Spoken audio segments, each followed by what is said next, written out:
અમેરિકાની ધરતી પર વર્ષો સુધી કાળી મજૂરી કરીને ઘર, ગાડી અને પરિવાર વસાવનારા હજારો ભારતીય અને ગુજરાતી પ્રોફેશનલ્સની નોકરી અચાનક છૂટી જાય અને વિદેશી સરકાર 60 દિવસનો જૂનો ગ્રેસ પીરિયડ પણ રદ બાતલ કરીને 24 કલાકમાં જ દેશ છોડવાનો કાનૂની કોરડો વીંજવાની તૈયારી કરે ત્યારે તે લાચાર પરિવારોના દિલ પર કેવો દુઃખનો પહાડ તૂટી પડતો હોય છે। દોસ્તો, આ ચિંતાની કાળી ડિબાંગ વાદળો હાલ છવાઈ ગયા છે। અમેરિકાની ધરતી પરથી સામે આવેલા તાજેતરના વર્ષના સૌથી મોટા ચોંકાવનારા કાનૂની ઇમિગ્રેશન સમાચાર પાછળનું કડવું સત્ય જાણીને તમારા હોશ ચોક્કસ ઉડી જશે। દોસ્તો, આજના અમેરિકામાં વસતા આપણા ઉચ્ચ શિક્ષિત આઈટી અને ટેકનોલોજી પ્રોફેશનલ્સના ભવિષ્ય સામે બહુ મોટા સવાલો ઊભા થયા છે। અમેરિકન રાષ્ટ્રપ્રમુખ ડોનાલ્ડ ટ્રમ્પે પોતાની બીજી મુદતમાં સત્તા પર આવ્યા બાદ પ્રવાસીઓ અને ઇમિગ્રન્ટ્સની મુશ્કેલીઓમાં સતત વધારો કરવાનું શરૂ કરી દીધું છે, જે કઠોર શ્રેણીમાં આવે યુએસએમાં નોકરી કરતા ઉચ્ચ કુશળતા ધરાવતા વિદેશી કર્મચારીઓ કે જેમાં આપણા ભારતીય નાગરિકો અને ગુજરાતીઓ બહુમતીમાં આવે છે। તેમના માટે નોકરી છૂટતાની સાથે જ તાત્કાલિક દેશ છોડીને સ્વદેશ એટલે કે ભારત ભાગવું પડે તેવી અત્યંત કડક અને ભયાનક પરિસ્થિતિ ઊભી કરવાની મોટી યોજનાઓ તૈયાર થઈ રહી છે। US department of homeland security એટલે કે DHS દ્વારા H-1B અને અન્ય તમામ કાયદેસરના નોન ઇમિગ્રન્ટ વિદેશી વર્કર્સને નોકરી છૂટ્યા પછી મળતો 60 દિવસનો કાયદેસરનો ગ્રેસ પીરિયડ નાબૂદ કરવા માટે ટ્રમ્પ સરકાર ગંભીર વિચારણા હાથ ધરી રહી છે। સત્તાવાર અહેવાલો મુજબ અમેરિકામાં તૈયાર કરાયેલી આ સૂચિત દરખાસ્ત વ્હાઇટ હાઉસની મહત્વપૂર્ણ office of information and regulatory affairs એટલે કે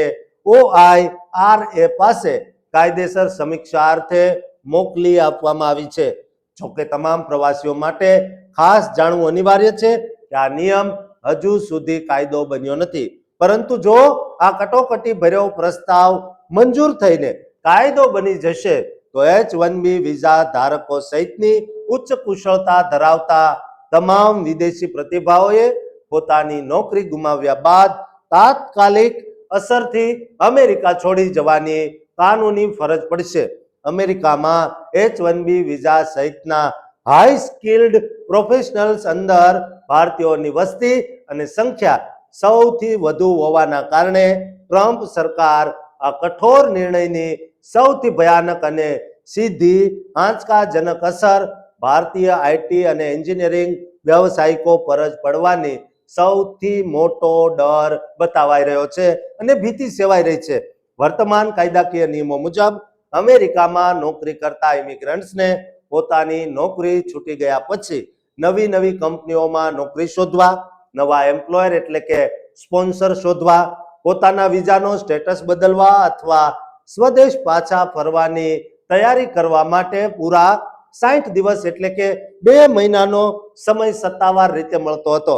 આ રાહતરૂપ ગ્રેસ પીરિયડનો કાયદો વર્ષ 2017માં લાગુ કરાયેલા DHSના નિયમથી અમલમાં આવ્યો હતો। કાયદા હેઠળ વિદેશી કર્મચારી અને તેમના પર નિર્ભર પત્ની તથા માસૂમ બાળકોને નવી નોકરી શોધવાના સમયગાળા સુધી અમેરિકાની ધરતી પર કાયદેસર રીતે રોકાવાની, રહેવાની પૂરી મંજૂરી મળતી હતી। આ સરકારી સુવિધાનો લાભ E1, E2, E3, H-1B,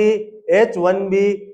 L1, O1 અને TN જેવા તમામ નોન ઇમિગ્રન્ટ વિઝા ધારકોને સમાન રીતે મળતો હતો, પરંતુ જો ટ્રમ્પ વહીવટી તંત્ર દ્વારા આ કડક પ્રસ્તાવ સ્વીકારી લેવામાં આવશે તો વિદેશી કામદારો માટે મોટી મુશ્કેલી ઊભી થશે અને અણધારી પરિસ્થિતિમાં નોકરી છૂટતા કે વિપરીત સંજોગોમાં નોકરી છોડતા જ તેમણે તાત્કાલિક અસરથી અમેરિકા છોડીને સ્વદેશ એટલે કે ભારત જવું પડશે। જોકે અચાનક અમેરિકા છોડવા માટે સામાન પેક કરવા, બેંક એકાઉન્ટ સેટલ કરવા કે કાગળો ઉકેલવા મુસાફરોને કેટલા દિવસનો સમય મળશે તે અંગે સરકાર તરફથી કોઈ જ સ્પષ્ટતા થઈ નથી। અસંખ્ય ભારતીય દાયકાથી અમેરિકામાં સ્થાયી થઈને પોતાના મકાનો ખરીદી રહ્યા છે, ટેક્સ ભરી રહ્યા છે, બાળકોને શાળાઓમાં ભણાવી રહ્યા છે, જેથી આ પ્રસ્તાવથી તેમના પરિવારનું જીવન અને કારકિર્દી સાવ અનિશ્ચિત બની ગયા છે અને તમામ ભારતીયો ઉચ્ચાટ જીવે વસવાટ કરી રહ્યા છે. દોસ્તો, આ કાયદા અંગે તમારું શું કહેવું છે તે કોમેન્ટ બોક્સમાં જરૂર લખજો અને આ ચેનલને સબસ્ક્રાઇબ કરવાનું ચૂકતા નહીં.